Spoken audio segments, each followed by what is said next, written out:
warahmatullahi wabarakatuh. Halo semuanya, kami dari kelompok 3. Perkenalkan, nama saya Aisyah Aska Faiza dari nomor absen 3. Saya Nabila Syifa Armeliza dari nomor absen 23. Saya Revalina Maan Putri dari absen 28. Saya Sela Putri Marisa dari nomor absen 31. Dalam beberapa dekade terakhir, fenomena generasi sandwich semakin banyak diperbincangkan. Istilah ini merujuk pada individu yang berada di usia produktif, tetapi harus menanggung beban finansial dua generasi. Kondisi ini semakin diperparah oleh kenaikan biaya hidupan, pendidikan, serta kurangnya jaminan pensiun untuk generasi yang lebih tua. Tekanan ekonomi yang dihadapi generasi sandwich tidak hanya berdampak pada kondisi finansial mereka, tetapi juga pada kesehatan mental, keseimbangan, kehidupan kerja, dan produktivitas. Banyak dari mereka yang mengalami stres karena harus membagi waktu, tenaga, dan penghasilan untuk keluarganya. Generasi sandwich umumnya berada di usia produktif sekitar 30-50 tahun. Mereka harus menyeimbangkan pengeluaran untuk anak-anak yang masih bergantung secara finansial, sekaligus merawat orang tua yang sudah tidak bekerja. Faktor-faktor yang memperberat mereka antara lain, yang pertama, kenaikan biaya hidup. Harga kebutuhan pokok, pendidikan, dan kesehatan semakin mahal, sementara gaji yang mereka terima tidak sebanding dengan pengeluarannya.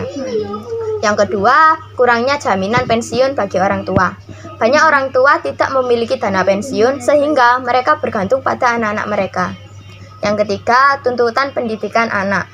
Biaya sekolah dan kuliah semakin tinggi, menambah tekanan keuangan bagi generasi sandwich.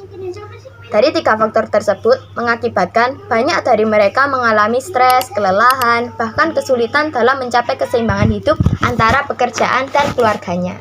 Perusahaan dan dunia kerja mulai menyadari permasalahan ini dan mencoba memberikan solusi, antara lain yaitu yang pertama, fleksibilitas kerja, memberikan opsi kerja hybrid atau remote agar karyawan bisa lebih fleksibel dalam mengurus keluarga.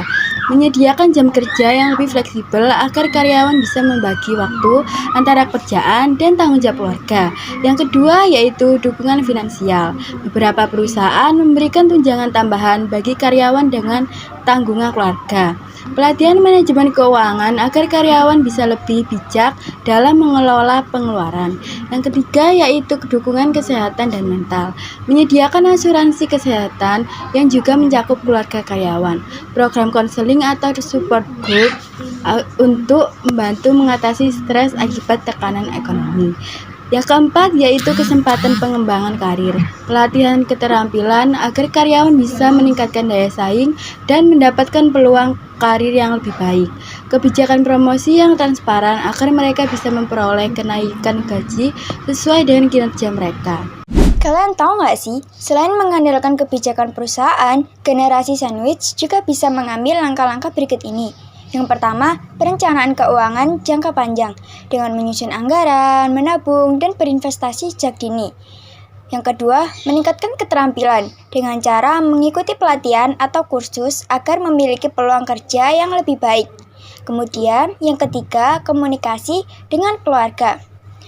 Membicarakan kondisi keuangan dengan orang tua dan pasangan untuk menemukan solusi bersama. Dengan strategi yang tepat, generasi sandwich dapat mengurangi tekanan ekonomi yang mereka hadapi. Jadi kesimpulannya adalah generasi sandwich menghadapi tantangan ekonomi yang besar, tetapi dunia kerja mulai menyadari pentingnya mendukung karyawan dengan kebijakan yang lebih fleksibel, tunjangan finansial, dan kesejahteraan mental. Namun selain mengandalkan kebijakan perusahaan, karyawan juga perlu merencanakan keuangan dengan baik dan terus mengembangkan kreativitas agar bisa menghadapi tantangan ini dengan lebih siap. Jadi itu tadi penjelasan materi dari kelompok kami. Sekian, wassalamualaikum warahmatullahi wabarakatuh.